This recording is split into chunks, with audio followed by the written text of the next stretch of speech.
ቆይ ጌታቸው አሁን እርሶ እየሰሩ ያሉት ለአመታት የጦር ወንጀለኛና ጄኖሳይዳል እያሉ ይጠሯቸው ከነበሩት አብይ አህመድ ጋር ነው። አሁንም በዚያው አቋመውት ላይ ነዎት ወይስ ለአብይ ስለሚሰሩ እነዚህን ነገሮች እንዳልተፈጠሩ ትተዋቸዋል? Do you stand by those genocide accusations or have you walked them back now that you work for it? Whatever the superlatives there, I know all kinds of crimes were committed in Tigray. አጋንኝ የገለጹት ነገር እንዳለ ሆኖ ሁሉም አይነት ወንጀሎች በትግራይ ተፈጽመዋል። Did Abiy Ahmed carry out a genocide? አብይ አህመድ ጄኖሳይዱን ፈጽመውታል ወይ?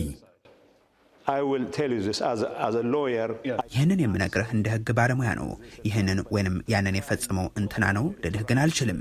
Were you not a lawyer in 2021 when you said Abiy Ahmed has carried out a genocidal campaign? በ2013 አብይ አህመድ ጄኖሳይድ ፈጽመዋል ብለው ሲናገሩ ያኔ የህግ ባለሙያ አልነበሩም እንዴ?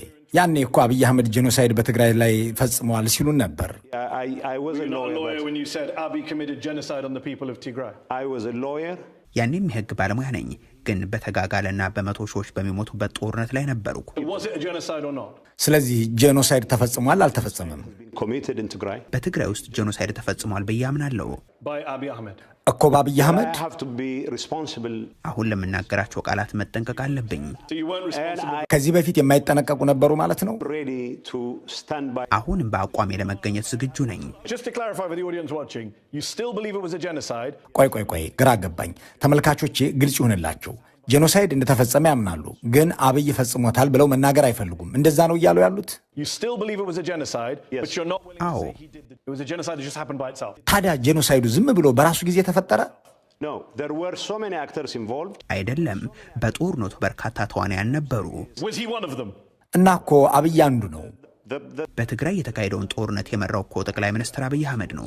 Led by Prime Minister Abiy Ahmed himself. So he led the genocide. ስለዚህ ጄኖሳይዱን መርተውታላ።